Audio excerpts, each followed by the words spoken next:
Assalamualaikum warahmatullahi wabarakatuh. Alhamdulillah wassalatu wassalamu ala Rasulillah amma ba'd. Teman-teman rahimakumullah, di video usul fikih yang kedua ini kita membahas mukaddimah usul fikih bagian yang kedua sekaligus yang terakhir. Ada tiga hal yang akan kita bahas. Yang C adalah keutamaan serta hukum dan fungsi mempelajari ilmu usul fikih. Kemudian yang D, sumber usul fikih, perintis ilmu usul fikih, dan metode penulisan kitab-kitab usul fikih. Dan nanti bagian yang E adalah peta pembahasan usul fikih. Nah, bagian yang pertama atau yang C di sini adalah keutamaan hukum dan fungsi mempelajari usul fikih. Nah, keutamaan usul fikih adalah salah satu ilmu yang paling penting karena mengajarkan tentang bagaimana menyimpulkan hukum dengan benar dari dalilnya. Tanpa usul fikih, tidak ada kesimpulan hukum yang bisa diambil dengan benar. Kemudian yang kedua adalah hukum mempelajarinya adalah fardu kifayah. Jika sebagian komunitas sudah mempelajarinya dan cukup, maka yang lain yang tidak mempelajari itu sudah tidak berdosa. Kemudian yang ketiga adalah fungsi mempelajarinya. Bagi ulama, usul fikih adalah perangkat untuk beristihad. Kaidah dan rumusan usul fikih digunakan untuk beristihad, menyimpulkan hukum halal, haram, dan sebagainya. Kemudian bagi orang yang bukan ulama, usul fikih penting untuk memahami bagaimana cara ulama menyimpulkan hukum, serta untuk membandingkan pendapat mereka. Ketika ulama berbeda pendapat, dengan ilmu usul fikih kita lebih bisa untuk membandingkan dan menemukan pendapat yang lebih kuat. Kemudian yang D, sumber usul fikih, perintis ilmu usul fikih, dan metode penulisan kitab-kitab usul fikih. Sumber ilmu usul fikih ini ada 4, yaitu Quran, Sunnah, bahasa Arab, dan logika.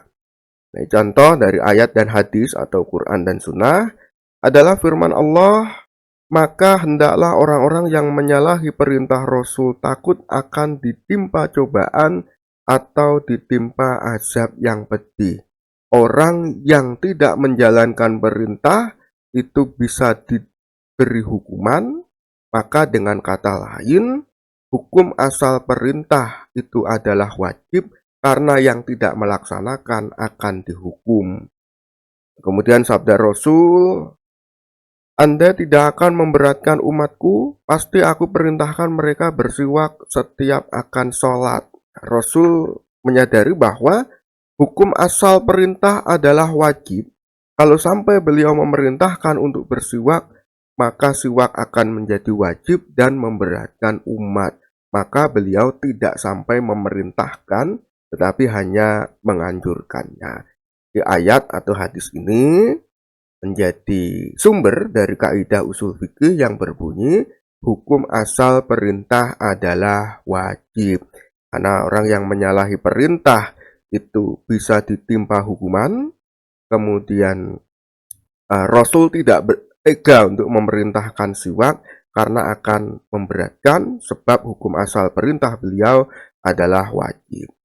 Kemudian contoh kaidah usul fikih yang berasal dari bahasa Arab adalah kaidah setiap kata umum berlaku umum selama tidak ada yang mengubahnya. Jadi di bahasa Arab, kata-kata yang berbunyi kullu, ajma'in, dan sebagainya itu berlaku umum untuk semuanya selama tidak ada keterangan lain yang merubah keumumannya. Ini dari bahasa Arab. Kemudian dari logika atau nalar yang sehat, misalnya dalam usul fikih disebutkan bahwa dalam perbedaan pendapat ulama yang masuk kategori khilaf tadad, yang benar hanya satu, lainnya masih salah. Karena secara logika tidak mungkin dua hal yang bertentangan itu bisa benar semua. Pasti hanya satu yang benar dan lainnya salah. Perintis ilmu usul fikih. Nah, ilmu usul fikih sudah ada sejak masa Rasulullah Shallallahu Alaihi Wasallam. Para sahabat dan tabiin juga sudah menggunakan ilmu usul fikih itu. Tetapi di masa mereka belum dituliskan dalam buku secara khusus. Jadi mereka memahami usul fikih, mempraktekkan usul fikih, tetapi belum ada buku khusus tentang usul fikih. Dan orang yang pertama kali membukukan ilmu usul fikih itu adalah Imam Syafi'i yang menulis kitab usul fikih pertama yang berjudul Ar-Risalah. Nah, ada 3 metode ulama dalam menulis kitab-kitab usul fikih. Yang pertama adalah metode mutakalimin atau metode Syafi'iyah atau metode jumhur, metode mayoritas ulama, yaitu mereka menetapkan kaidah-kaidahnya dulu. Kemudian kaidah itu digunakan untuk memahami dalil. Kemudian yang kedua adalah metode Hanafiyah, disebut juga sebagai metode fuqaha, yaitu dulu para ulama madhab Hanafi itu melihat bagaimana para pendahulu mereka, yaitu Imam Abu Hanifah, Imam Abu Yusuf, dan lain-lain, melihat hukum-hukum syar'i yang disimpulkan oleh para pendahulu, lalu mengira-ngira apa kaidah yang dulu mereka gunakan. Nah, hasil mengira-ngira itu mereka tuangkan dalam kitab usul fikih dengan metode Hanafiyah atau fuqaha. Kemudian yang ketiga adalah metode mutaakhirin, yaitu metode yang berusaha menggabungkan antara metode yang pertama dan metode yang kedua. Kemudian yang terakhir, peta pembahasan ilmu usul fikih. Usul fikih adalah ilmu yang membahas tentang 4 hal, yaitu hukum, ini tujuan utamanya. Kemudian hukum ini misalnya adalah bicara tentang wajib, definisinya, jenis-jenisnya, dan sebagainya, haram, dan sebagainya. Kemudian dalil-dalil hukum. Dalil-dalil hukum, oh ya, ini tadi hukum ini membahas tentang 4 hal ya. Yang pertama adalah hukum syar'i, yaitu wajib, sunnah, dan sebagainya. Kemudian yang kedua membahas hakim yang menetapkan hukum, yaitu Allah. Kemudian yang ketiga membahas tentang mahkum alaih, yaitu mukallaf atau manusia yang dibebani hukum syar'i berupa wajib, sunnah, haram, makruh. Itu kemudian yang terakhir adalah mahkum fih, yaitu perbuatan atau peristiwa yang dihukumi. Jadi hukumnya wajib, nah mahkum fihnya itu adalah sholat, zakat itu. Kemudian yang kedua, dalil hukum yang disepakati ulama maupun yang diperselisihkan. Ada dalil yang disepakati yaitu Quran, sunnah, ijma, dan qiyas. Kemudian yang diperselisihkan ada banyak, diantaranya adalah istihsan, maslahah mursalah, pendapat sahabat, kemudian uruf, dan sebagainya. Kemudian yang ketiga, metode istinbat, cara menyimpulkan hukum dari dalilnya.